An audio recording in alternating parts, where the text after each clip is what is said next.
Nuestra carta de estudio, primera epístola del apóstol Pedro. Primera epístola del apóstol Pedro. Antes de compartir la escritura, por favor, cheque ahí su boletín. El jueves 12, hermanos, vamos a tener una conferencia sobre evangelismo. Toda la iglesia está invitada. Vamos a tener un hermano misionero, el hermano Matt Tanner, viene exclusivamente para dar 4 conferencias en 4 diferentes iglesias que van a estar participando del proyecto de Cruzadas para este año. Así que, hermanos, en la medida que podamos, jueves a las 6:30. Bien, vamos a la escritura, hermanos. Primera de Pedro, capítulo 1. Versos 15 y 16. Primera de Pedro, capítulo 1, versos 15 y 16. ¿Lo tenemos, hermanos?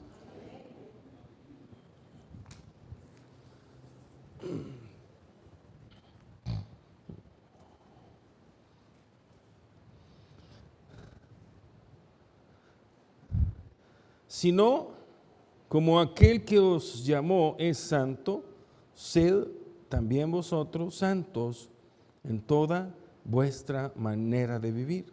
Porque escrito está, sed santos, porque yo soy santo. Gracias, Padre, por tu palabra esta mañana. Porque siempre, Señor, nos animas a acercarnos al propósito de tu voluntad. Gracias porque nos has dado el privilegio de ver un nuevo día, aunque muchos posiblemente hemos tenido algunas complicaciones de salud, pero nos permitiste, Padre, no solamente ver el nuevo día, sino también estar en este lugar. Gracias por tus misericordias que son nuevas cada mañana. Gracias, Padre, porque hasta el día de hoy tú no nos has dejado.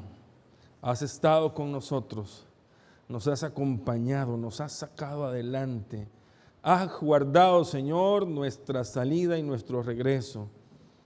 Gracias, Padre, por el cuidado que has tenido con los hermanos que tienen que viajar lejos a sus trabajos, por aquellos que pasan toda la semana fuera y tú les permites regresar con bien. Gracias, Señor, por mis hermanos y por cada trabajo, cada negocio, cada emprendimiento, Señor, porque tú puedas prosperar y bendecir el fruto del trabajo de nuestras manos. Gracias, Señor, por esa provisión que nos das. Gracias, Padre, porque hasta el día de hoy también hemos visto cómo tu mano poderosa obra en las diferentes situaciones de nuestra vida. Porque nos has, Señor, cuidado, porque nos has sostenido. Oramos, Padre, por las familias que están pasando por situaciones de duelo. Mi hermano Nelson Martínez, pastor, Señor, del Nazareno, que sea confortado por el fallecimiento de su madre. Conforta a toda la familia, Padre, en este momento. Oramos, Señor, por nuestros adultos mayores, algunos de ellos con complicaciones de salud también, algunos no pueden estar con nosotros.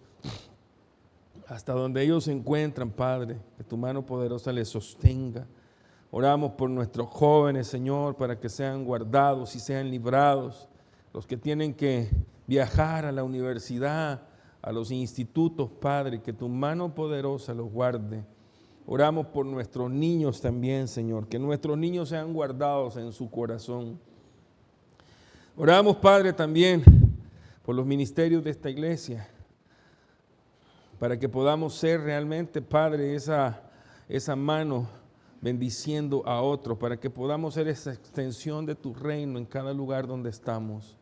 Oramos, Señor, porque tu palabra está siendo predicada también cada vez más y más. En estos momentos, Padre, en templos, en plazas, en calles, en aceras, en buses, Señor, tu palabra sigue llegando a más personas.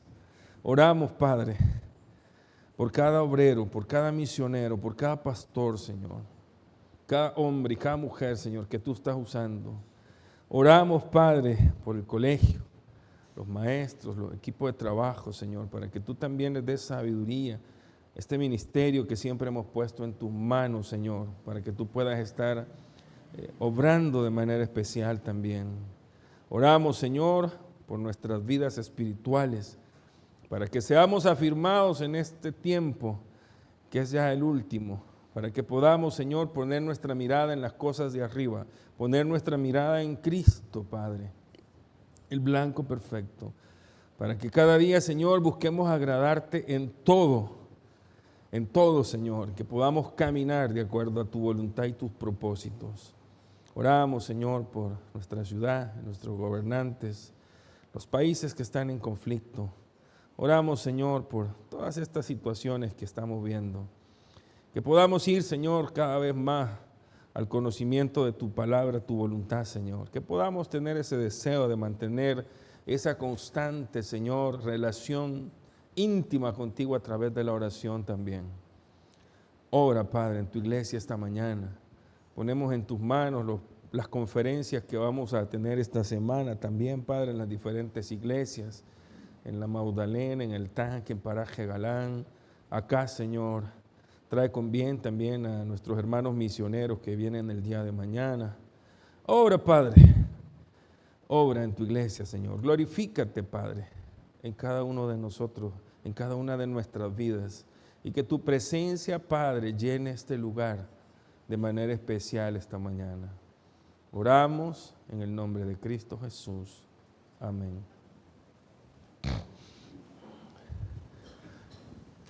Durante algunos domingos hemos estado compartiendo la clave que nos revela el apóstol Pedro de cómo poder sobreponernos a las diferentes situaciones, pruebas o tentaciones en la vida.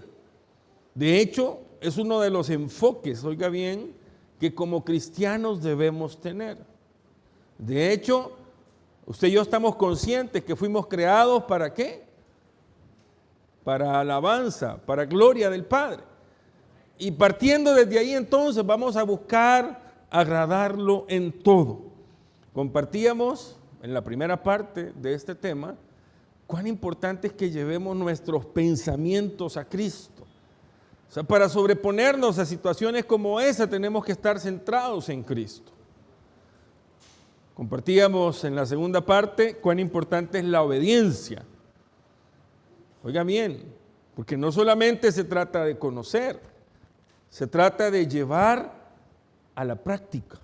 Y hoy vamos a compartir quizás uno de esos temas que para nosotros debería ser prioridad uno en nuestra vida.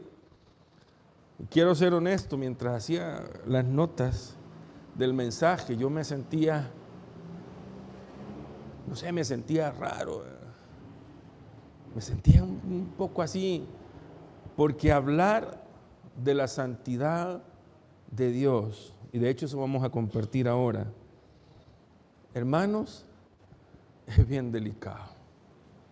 Entonces nos ponemos a pensar y yo tomaba las notas y decía, es increíble cómo nosotros, siendo nada, hemos podido tener acceso a una relación con el Creador del universo.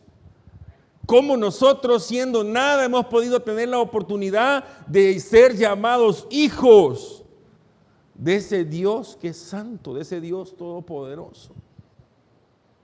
Yo decía, de veras, a veces, hermanos, como que no entendemos la magnitud, como que no comprendemos o no queremos comprender la magnitud de lo que esto significa. Lo primero es que el creyente genuino, el verdadero, quiero aclarar, el creyente genuino, el verdadero, porque usted y yo sabemos que hay muchas personas en las congregaciones que no se han convertido. Ya vamos a ver un poquito más adelante qué tiene que ver esto con la santidad. Pero el genuino, oiga bien, conoce a un Dios que en su naturaleza es santo. Santo. Levíticos capítulo 22, verso 32. Y no profanéis mi santo nombre, para que yo sea santificado en medio de los hijos de Israel. Yo, Jehová, que os santifico, y no profanéis mi santo nombre. La santidad de Dios, hermanos, es tan grande, gracias, que ningún ser humano puede verlo, que ningún ser humano puede estar cerca de Él. De hecho, nosotros nos acercamos al Padre siendo justificados por medio de Cristo. O sea, Él ve a Cristo en nosotros. Pero no podemos estar cerca de Él, porque la santidad de Dios es tan pura.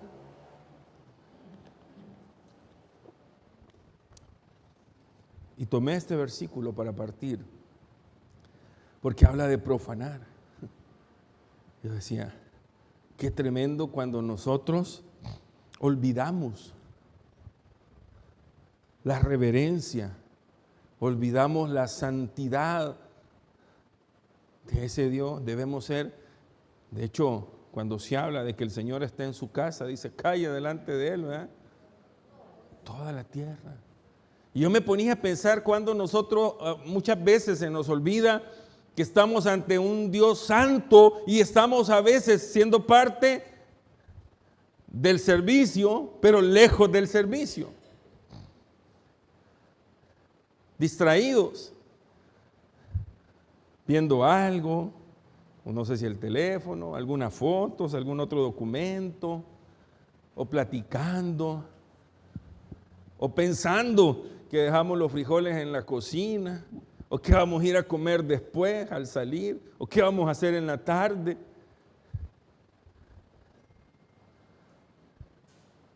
Se nos olvida que estamos ante un Dios santo y nos volvemos a veces irreverentes y profanamos el lugar santísimo. El verdadero creyente, el genuino, hermanos, conoce a un Dios que es santo. El Salmo 99, verso 9 dice, exaltad a Jehová nuestro Dios y postraos ante su santo monte, porque Jehová nuestro Dios es santo. Mire, yo he visto a gente que tiene una gran reverencia para otro tipo de santos. Sí, increíble. Una tremenda reverencia para otro tipo de santos. ¿Cuánto más nosotros para el verdadero Dios que es santo? Y a veces, hermanos, se nos olvida. Y a veces, hermanos, como que perdemos conciencia de eso. Y el verdadero creyente sabe que está ante un Dios que es santo. Y por esa razón, fíjese bien, el creyente ha sido llamado por Dios, invitado a ser también santo en toda su manera de vivir. En toda su manera de vivir. Santo. Usted sabe que la palabra santo significa recto. La palabra santo significa perfecto. Porque una cosa es la palabra santo y otra cosa es la santidad.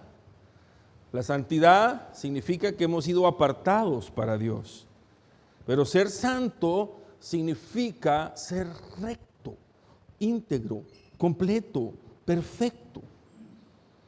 Y cualquiera puede decir, no, pero es que si solo Dios es perfecto. Sí, claro, estamos de acuerdo. En la definición literal de la palabra, solamente Dios es perfecto. Pero desde el momento en que usted y yo entramos al proceso de santidad, nos volvimos perfectos también. De hecho, la Escritura lo dice. El Señor Jesús lo dijo, sean perfectos como vuestro Padre es perfecto. No en el sentido literal de la palabra, para nosotros, porque no podemos. Pero desde el momento en que usted reconoce su necesidad de Dios, en el momento en que usted reconoce que necesita de Dios, en el momento que usted reconoce que es pecador, en el momento que usted entra a ese proceso de santidad, usted está siendo perfecto. Porque a eso hemos sido invitados por Dios. Dios es un Dios santo. Y eso lo entienden los creyentes genuinos. ¿Por qué? Porque saben que la invitación que de Dios se ha recibido es a ser santo, a vivir en santidad. Segunda Timoteo, capítulo 1, verso 9. Quien nos salvó y llamó con llamamiento santo, no conforme a nuestras obras, sino según el propósito suyo y la gracia que nos fue dada en Cristo Jesús antes de los tiempos y de los siglos. Llamamiento santo. Esto es a veces un poquito, quizás complicado, porque vivir en santidad de manera integral, en toda nuestra manera de vivir, implica que usted es íntegro para con Dios, pero usted se ha apartado también del mundo. Y digo, es complicado porque no es fácil. Yo miro mucha gente y a veces me da tristeza, porque mucha gente que va a las iglesias, no hablo de esta congregación particular, sino a diferentes iglesias, no lo ha entendido. No ha entendido que cuando decidió entregar su vida al Señor, muchos de ellos porque no lo hicieron genuinamente, pero cuando usted y yo decidimos entregar conscientemente nuestra vida al Señor, estamos también conscientes de que tenemos que renunciar a todo lo demás. Y no es fácil, porque el mundo es bien envolvente. Y muchas veces queriendo justificar tradiciones, queriendo justificar al contexto social, aquellos que se hacen llamar cristianos caen en las cosas del mundo. Y la Biblia es clara. ¿Qué relación, hermanos, qué comunión hay entre la luz y las tinieblas? No hay ninguna. Hay un momento, hermanos, en que usted, cuando crece y va creciendo espiritualmente, usted va desarrollando ese sentir de aborrecer el pecado. Fíjense bien. Usted ya no se siente cómodo con aquellas cosas que van en contra de la voluntad del Señor. Ya no se siente cómodo en lugares, por ejemplo, en donde se hacen cosas inadecuadas. No sé si a usted le pasa, pero de repente, incluso cuando uno va a comer, si hay un lugar que venden bebidas alcohólicas o tienen música fuerte, uno ya no se siente cómodo. Ya no, porque no es su ámbito. Cuando lo invitan a uno a veces a ciertas celebraciones, ¿verdad?, que no son de personas cristianas, muchas veces uno llega, saluda, da el regalo y se va, no se siente cómodo. Y a veces uno trata de no ser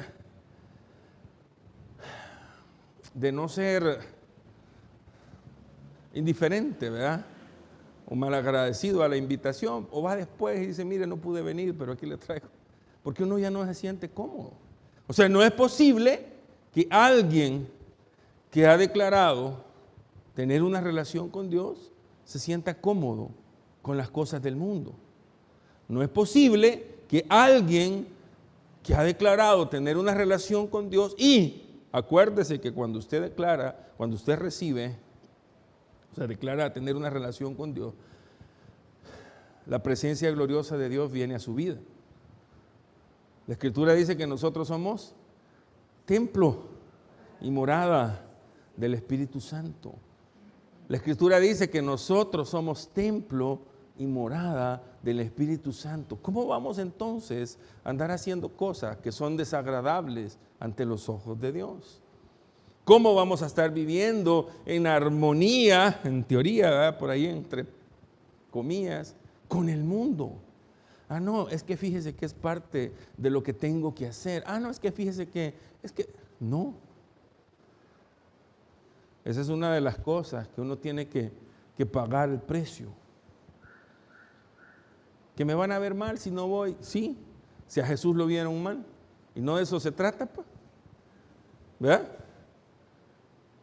No, pero es que ya no me van a tomar en cuenta. Sí, sí, es que es lo que va a pasar.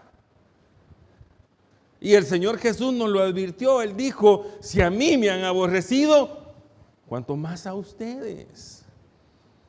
Porque usted no me dejará mentir. Cuando usted trata de ser íntegro o dice la verdad, hay gente que no lo va a ver bien.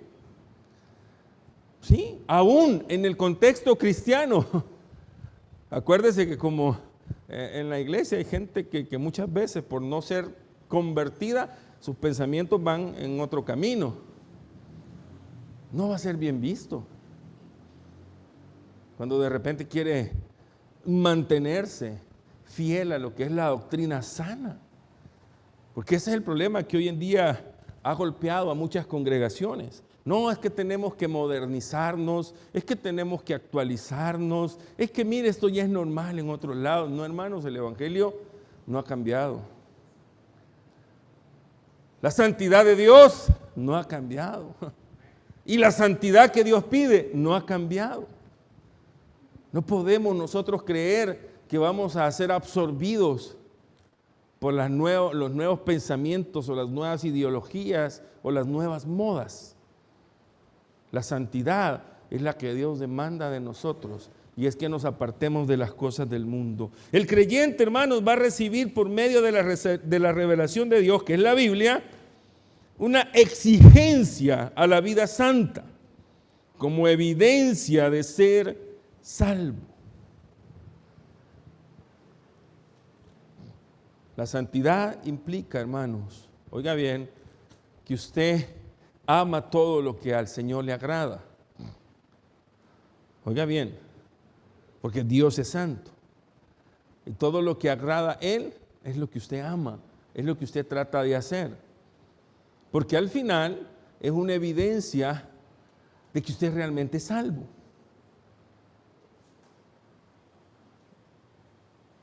No que cree que es salvo, oiga bien, que es salvo.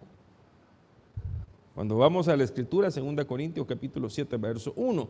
Así que, amados, puesto que tenemos tales promesas, limpiémonos de toda contaminación de carne y de espíritu, perfeccionando la santidad en el temor de Dios.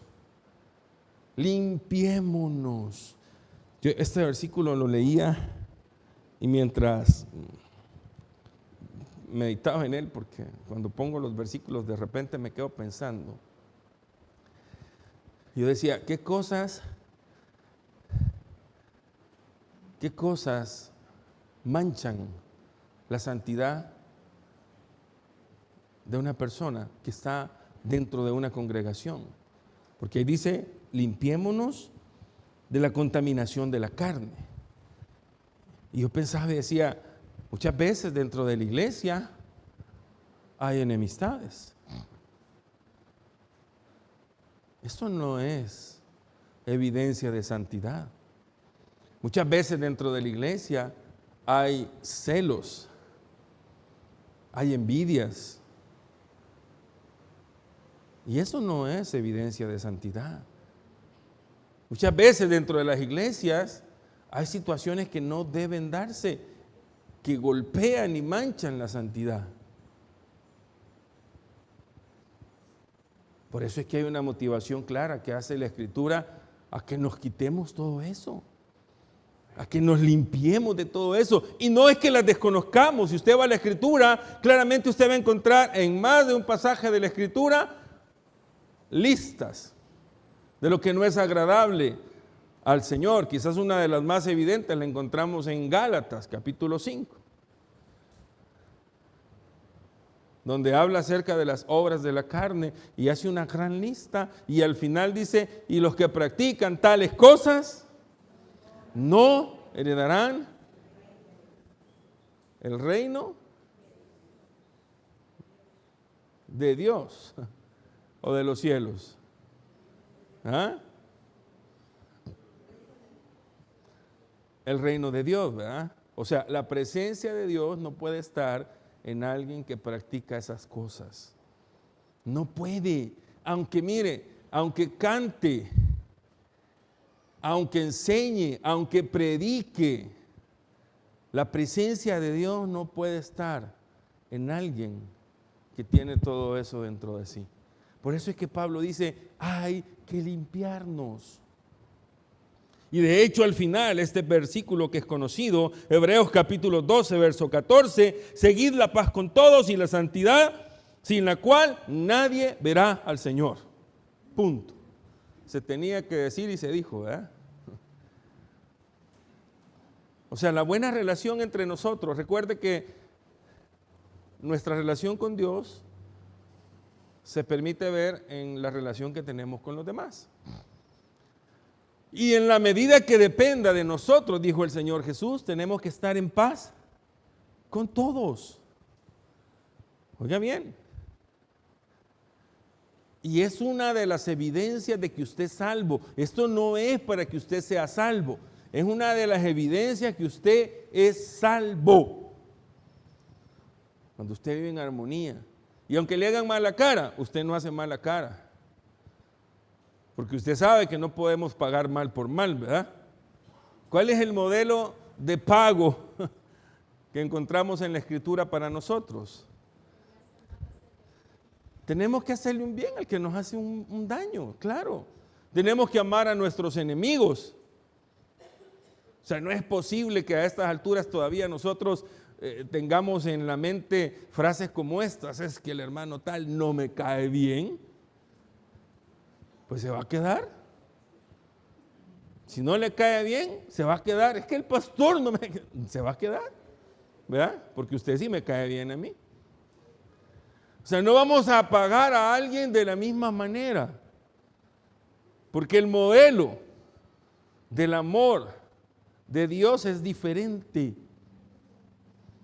Por el contrario, vamos a orar por aquellos que nos han ofendido, que no es fácil. Pero viera qué bien se siente. Vamos a perdonar a aquellos que nos han hecho un daño. Ese es el modelo. Porque es en la medida que nosotros podemos estar en paz. Ahora, si hay alguien, ¿verdad?, que no lo quiere a usted y que habla de usted y que, ay, déjelo. Ay, déjelo. No se complique. Al final nosotros tenemos un Dios que es un juez justo. Y todo al final sale por su propio peso. Porque de repente lo van a querer hasta calumniar a usted. Y es bien tremendo cuando le hacen eso a uno. Pero al final la gente se da cuenta. Usted no puede pagar mal por mal. Tiene que procurar estar en paz con todos. Y no solamente eso, y la santidad. Evidencia de que usted es salvo. Evidencia de que usted ya se apartó de todo aquello que no le agrada al Señor. Ya no viaja con la corriente de este mundo. Ya no viaja con las cosas de este mundo. Ya no se involucra con las cosas de este mundo. No, si es que lo que pasa es que mire, no. La santidad es una evidencia de que usted es salvo. Que lo llamen aburrido, no importa. Que lo llamen como quieran llamarlo, ¿verdad?, porque no forma parte de algunas cosas, no importa. Creo que ya entendimos muchos de nosotros. Esta vida, hermanos, es temporal. No importa que no hagamos ciertas cosas acá, con tal de que pasemos la eternidad al lado de nuestro Señor. La santidad es una evidencia de que usted y yo somos salvos. Y cuando usted se mantiene en ese estado de santidad, cuando usted busca ser íntegro, cuando usted está en buena relación con Dios, entonces es más fácil sobreponerse a las situaciones que enfrenta acá en la vida. Es más fácil sobreponerse a las tentaciones que le van a llegar. ¿Por qué? Porque usted está firme, porque usted está perseverante, porque usted está siendo obediente a la palabra, porque usted ha direccionado sus pensamientos a Cristo. Y si hay algo, hermanos, que Dios hace, es que guarda a sus escogidos, es que guarda a sus hijos. Nada le podrá hacer frente a usted si es un hijo. Nada ni nadie podrá hacerle frente. ¿Por qué? Porque sus pensamientos van a estar en Cristo, porque usted va a estar siendo obediente a la palabra, porque va a estar viviendo en santidad. Y ahí uno se da cuenta que la vida es diferente. Y ahí uno se da cuenta cómo realmente Dios obra de manera sobrenatural. Y ahí usted se va a dar cuenta también que lo único que está haciendo es preparándose para recibir aquello hermoso que el Señor nos ha prometido un día. La eternidad, la vida eterna al lado de Él.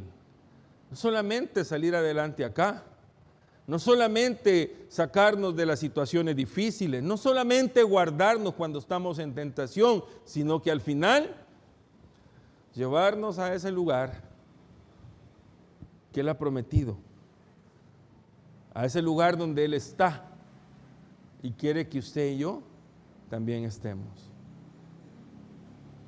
Pero es usted el que decide, es usted el que toma la decisión de apartarse de lo que a Dios no le agrada y de caminar conforme a la voluntad de Dios. Al final, hermanos, es lo mejor que podemos hacer. Al final es la garantía. Cuando hablamos de garantía, muchas veces lo hemos dicho, la gente habla de garantías aquí que muchas veces no puede cumplir. Pero en el contexto espiritual esto es diferente. Porque cuando usted camina en el Señor, usted tiene garantías acá y garantías eternas. Garantías acá y garantías eternas. Porque hemos sido librados de la condenación. Porque hemos sido apartados para estar una eternidad con el Señor. Que el Señor nos ayude, hermanos, a salir adelante. Pero sobre todo a ponernos a cuentas con Él, sabiendo que en cualquier momento Él puede venir y levantar su iglesia. Gracias, Padre, por tu palabra esta mañana, porque eres un Dios bueno, misericordioso, porque hasta el día de hoy, Señor, nos has sostenido y nos has ayudado, que podamos direccionar nuestros pensamientos a ti, Señor, que podamos, Padre, ser obedientes a tu palabra, que podamos, Señor, vivir en santidad, agradándote en todo, apartándonos de aquello que no es bueno. Y gracias, Padre, por acompañarnos y prepararnos también para encontrarnos un día contigo, Señor. Ponemos esta semana en tus manos, Padre, confiando en que todo lo que hagamos, Señor, estará en tus manos. Oramos en el nombre de Cristo Jesús. Amén.